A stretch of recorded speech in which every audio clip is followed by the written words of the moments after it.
What up, y'all? These are some of my favorite picks. I'm going to show them off with some of my favorite locks. And this is to enter my lock's 300 subscriber giveaway. Congrats on the subs, dude. You make some cool videos, neat locks, and great narrating of the picking of them. So my first little pick here is the Sparrow's short hook.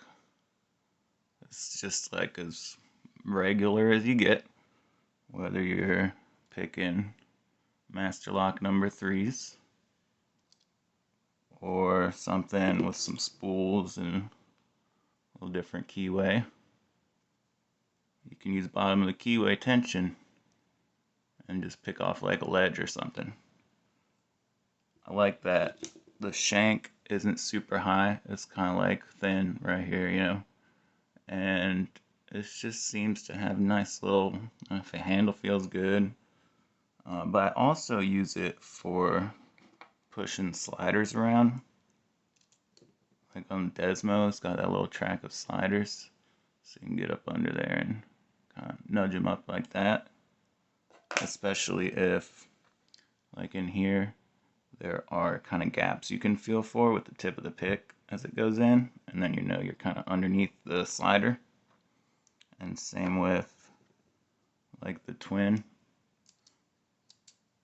where you've got the slider bitting on the bottom there, and you can go up under there and just twist and push those sliders up.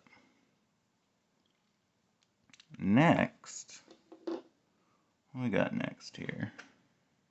Okay, so probably this is like my go-to most of the time, and that is the Peterson gem. Usually if I'm like gonna reach for a pick, for a lock, this is what I go to most of the time.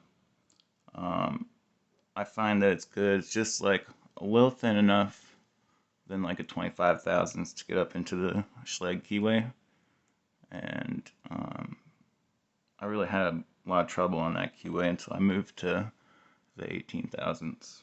I also use it for most American locks.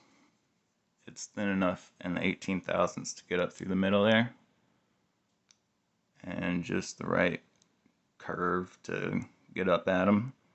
And I like that when you're withdrawing it, it'll kind of snag on that little tip right there.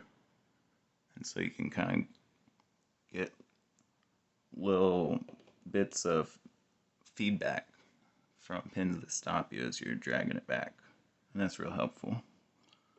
I also really like the Sparrow's Lunatic.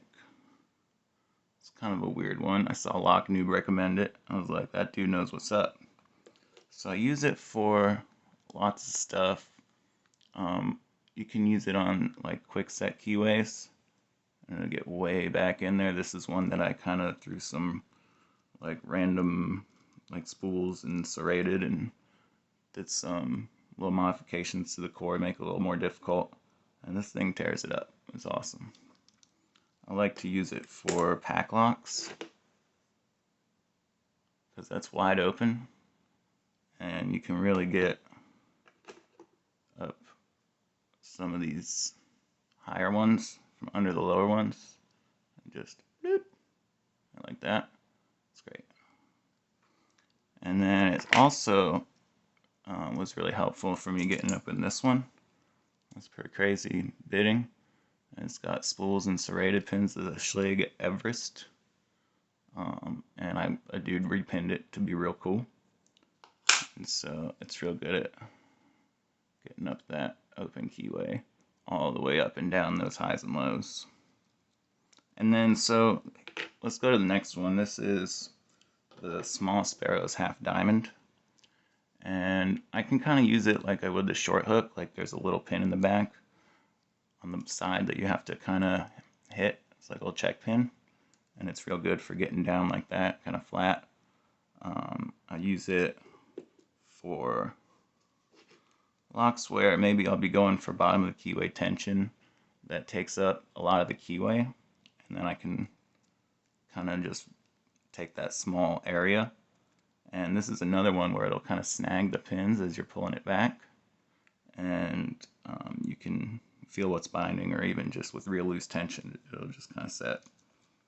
I also use this half diamond for like little jigglies and bypasses, like this Ruko with that terrible bitting.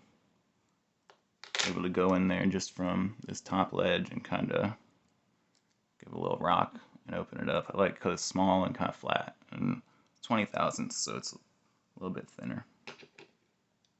Next, starting to get into some of the deeper stuff. I don't like really think of this as one of my favorite picks. It's the number 4 from Peterson in 18 thousandths.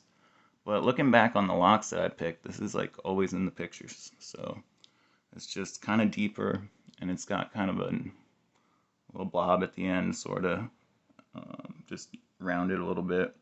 And it's pretty stout. I mean, it's not very long, and it's got kind of a higher shank than like the number 7. But I find I can really bully my way into stuff with it because it's a little bit thicker. And I used it to get into this Ruko Flex Core. It was real good at kind of getting up through that weird keyway. I used it for the Asa Twin 6000, getting up around that stuff there. And it's just deep enough to get the high stuff, but I think that's just really comfortable to use as well. And then I haven't really needed much deeper hooks than that, but for the last lock I picked, it was the V10.